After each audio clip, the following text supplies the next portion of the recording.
السلام عليكم ورحمة الله وبركاته.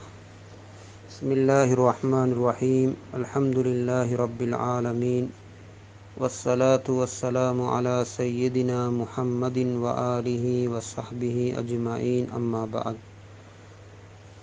ரசூலுல்லாஹி ஸல்லல்லாஹு அலைஹி வஸல்லம் அவர்களை பற்றிய தொடர் உரையின் 30வது பதிவு. நபி ஸல்லல்லாஹு அலைஹி வஸல்லம் அவர்கள் இந்த பரிசுத்தமான உயர்ந்த தீனுடைய முயற்சியில் தொடர்ந்து பல இன்னல்கள், தடைகள், துன்புறுத்தல்களுக்கு மத்தியில் ஈடுபட்டு கொண்டிருக்கிறார்கள்.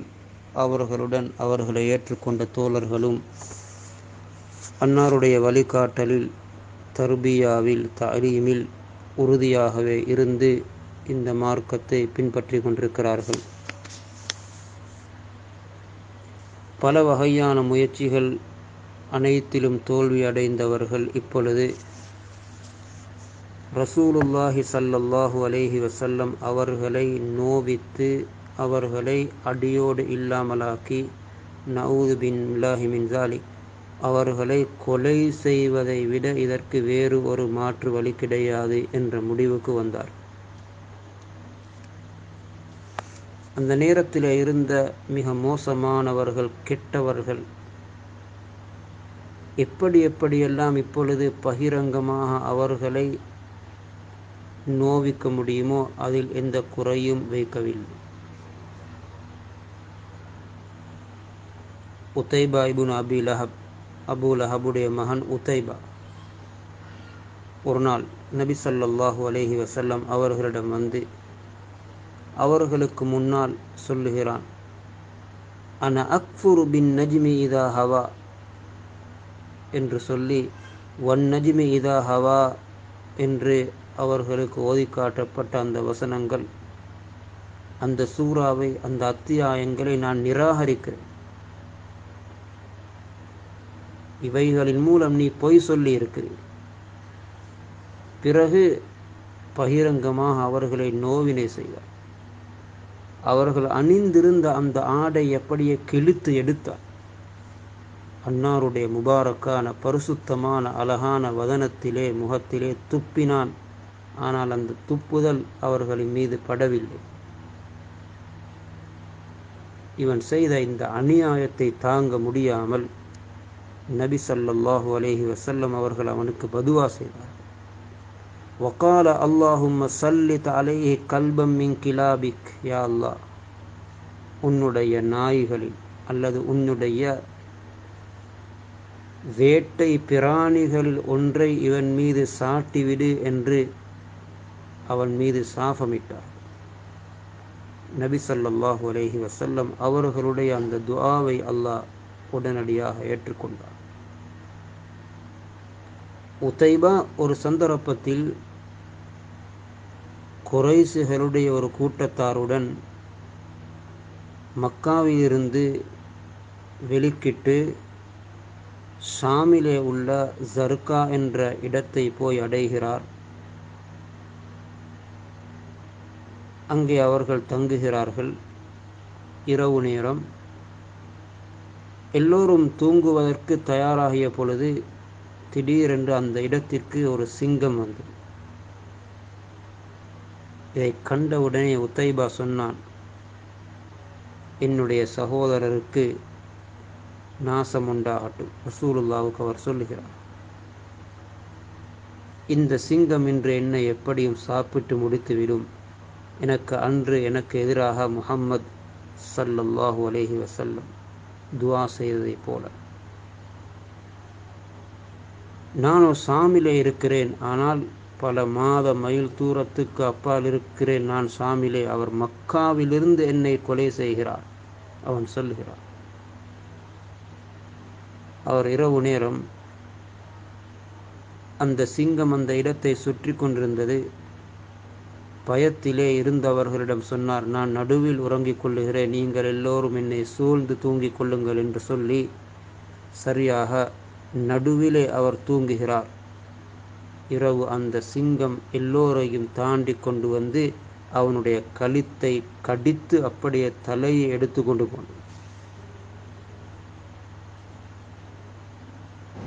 அந்த உக்பத் இப்னு அபி முஆய்த் ஒரு சந்தர்ப்பத்தில் நபி ஸல்லல்லாஹு அலைஹி வஸல்லம் அவர்கள் சுஜூதில் இருக்கும் பொழுது அவர்களுடைய பரிசுத்தமான அந்த முபாரக்கான கழுத்தின் மீது காலை வைத்து மிதித்தான். 2 கண்களும் வெளிப்படக்கூடியதை போன்ற நிலை உண்டாகியது. அல்லாஹ் அந்த அநியாயக்காரர்களுக்கு எதிராக தண்டனையையும் வழங்கி கொண்டுதான் இருந்தார்.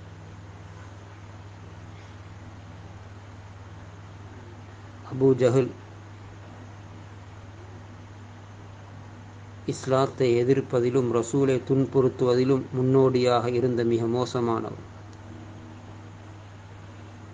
இவர் சொல்லுகிறார், இவர்களுடைய பல முயற்சிகளும் தோல்வி அடைந்ததன் பின்னால் குறைஷிகளிடத்திலே, குறைஷியர்களே, இந்த முஹம்மத் அவன் சொன்னதை சொல்லுகிறேன் ஸல்லல்லாஹு அலைஹி வஸல்லம்,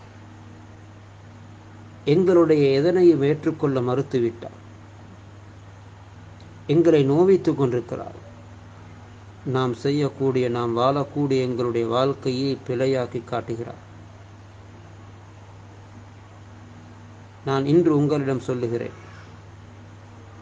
எனக்கும் சுமக்க முடியாத ஒரு பெரிய ஒரு கல்லை எடுத்துக்கொண்டு நான் போவேன். அவர் காபாவுக்கு ஹரத்துக்கு தொலை வருவார். தொலை வந்தவுடன் சுஜூதில் இருக்கும் பொழுது அந்த கல்லின் மூலம் அவருடைய தலையை நான் தவிடுபொடியாக்குவேன். நீங்கள் அதனை ஏற்றுக்கொண்டாலும் சரி, தடுத்தாலும் சரி, நான் செய்தே ஆகுவேன். அதற்கு பின்னால் அவருடைய குடும்பம், அப்து மனாஃபுடைய குடும்பம் வேண்டியதை செய்யட்டும், ஆனால் நான் இதனை செய்வதில் உறுதியாகவே இருக்கிறேன். குறைஷிகள் சொன்னார்கள், அப்து மனாஃப் குடும்பத்தாரிடம் உங்களை நான் ஒப்படைக்க மாட்டோம், நீங்கள் நாடியதை செய்து முடிங்கள் என்று அவர்களும் உற்சாகப்படுத்தினார். ஏனென்றால் இப்பொழுது எல்லோரும் முடிவுக்கு வந்துவிட்டார்கள், இவர்களை இல்லாமலாக்குவதுதான் வழி. அடுத்த நாள் காலையிலே அவர் சொன்னதை போன்று தனக்கு சுமப்பதற்கு முடியாத பெரிய ஒரு கல்லை எடுத்துக்கொண்டு போய் நபி ஸல்லல்லாஹு அலைஹி வஸல்லம் அவர்கள் வருவதை எதிர்பார்த்து ஒரு இடத்திலே அமர்ந்திருக்கிறார். நபி ஸல்லல்லாஹு அலைஹி வஸல்லம் வலமையை போன்று வந்தார்கள், தொழுதார்கள். குறைஷிகளும் அவர்களுடைய கூடி நிற்கக்கூடிய இடங்களில் இருந்து கவனித்து கொண்டிருக்கிறார்கள். இன்று அபூ ஜஹல் செய்ய போகின்ற இந்த கெட்டித்தனமான வேலை, அவர்களிடத்திலே வீரர், அவர்களிடத்திலே தலைவர், இன்று எங்களுடைய தலைவர் எப்படி நடந்து கொள்கிறார், அவர்கள் செய்யக்கூடிய அந்த கெட்டித்தனமான செயலை பார்ப்பதற்காக வேண்டி ஒன்று கூடி பார்த்து கொண்டிருக்கிறார். நபி ஸல்லல்லாஹு அலைஹி வஸல்லம் சுஜூதுக்கு சென்ற பொழுது அபூ ஜஹல் அந்த பாராம் கல்லை எடுத்து கொண்டு போய் அவர்களுக்கு முன்னால் போய் நின்றுவிட்டு மிகவும் அவர்களை சமீபித்த பொழுது பயந்தவனாக, நிறமெல்லாம் மாறியவனாக, நடுங்கியவனாக ஓடோடி வருகிறான். கல்லை ஒரு பக்கம் வீசிவிட்டு பயந்து கத்தியவனாக ஓடிக்கொண்டு வருகிறான் அந்த கேவலமானவன். குறைஷிகள் போய் ஓடிப்போய், என்ன நடந்தது? மாலகயா அபல் ஹிகம், அறிஞரே, அறிவின் தந்தையே, என்ன நடந்தது? அவன் சொன்னான், நான் சொன்னதை அவர்களுக்கு செய்வதற்கு போய் முன்னால் நின்றேன். ஆனால் அவர்களுக்கு நெருங்கும் பொழுது அவர்களுக்கு முன்னால் ஒரு பயங்கரமான பெரிய ஒரு ஒட்டகம், ஆண் ஒட்டகம், அப்படி ஒரு ஒட்டகத்தை நான் இதுவரையும் கண்டதில்லை. அவனுடைய பற்கள் மிகவும் பயங்கரமாக இருந்தது. அப்படி பற்களை எந்த ஒரு ஒட்டகத்திலும் நான் கண்டதில்லை. அது என்னை சாப்பிடுவதற்கு வந்தது.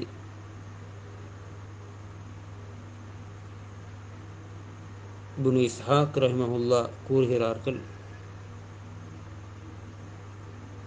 சஹாபி சொல்லுகிறார், நபி ஸல்லல்லாஹு அலைஹி வஸல்லம் என்னிடத்திலே சொன்னார்கள், ذَلِكَ ஜிப்ராயில் அலைஹிஸ்ஸலாம் லவ் தனா லஅஹதஹு. அது ஜிப்ராயில் அலைஹிஸ்ஸலாம், அவன் என்னிடத்திலே இன்னும் கொஞ்சம் நெருங்கி இருந்தால் அவனை அவர்கள் பிடித்திருப்பார். இறுதியாக இப்படியெல்லாம் இவர்கள் போட்ட திட்டங்கள் தோல்வி அடைந்தது மாத்திரமில்லாமல் அவர்கள் கேவலமடைந்து ரசூலுடைய முயற்சி, அல்லாஹ்வுடைய உதவியும் அவர்களுக்கு அந்தந்த சந்தர்ப்பங்களில் வந்து கொண்டே இருந்தது. புகாரி ஷரீஃபிலே உர்வத் இப்னு ஸுபைர் ரலியல்லாஹு அன்ஹு அவர்களின் வாயிலாக அறிவிக்கப்பட்டிருக்கிறது, அம்ர் இப்னுல் ஆஸ் ரலியல்லாஹு அன்ஹு அவர்களிடம் நான் கேட்டேன், நபி ஸல்லல்லாஹு அலைஹி வஸல்லம் அவர்களுக்கு இஸ்லாத்தினுடைய விரோதிகள், எதிரிகளான அந்த முஸ்ரிக்குங்கள் செய்த மிகவும் கெட்ட மோசமான கடினமான செயல் என்ன என்று அறிவியுங்கள். அப்பொழுது சொன்னார்கள், ஒரு தடவை நபி ஸல்லல்லாஹு அலைஹி வஸல்லம் கஅபாவினுடைய பக்கத்திலே ஹிஜ்ரிலே தொழுது கொண்டிருக்கிறார்கள். உக்பத் இப்னு அபி முஐத் அந்த இடத்துக்கு வந்து அவர்களுடைய கழுத்திலே ஒரு துணியை போட்டு அப்படியே அந்த துணியை கழுத்தில் கட்டி இழுத்தார். ஃபஹனகஹு ஹன்கன் ஷதீத.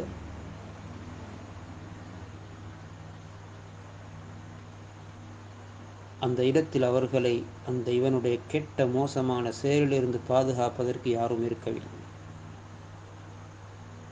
அந்த இடத்தை நோக்கி ஓடோடி வந்தார்கள் அபூபக்கர் சித்தீக் ரலியல்லாஹு.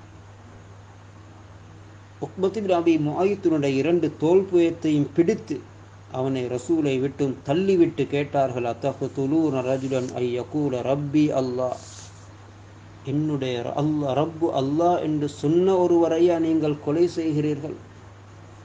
அப்படி ஒருவரையா கொலை செய்ய பார்க்கிறீர்கள் என்று கேட்டார்.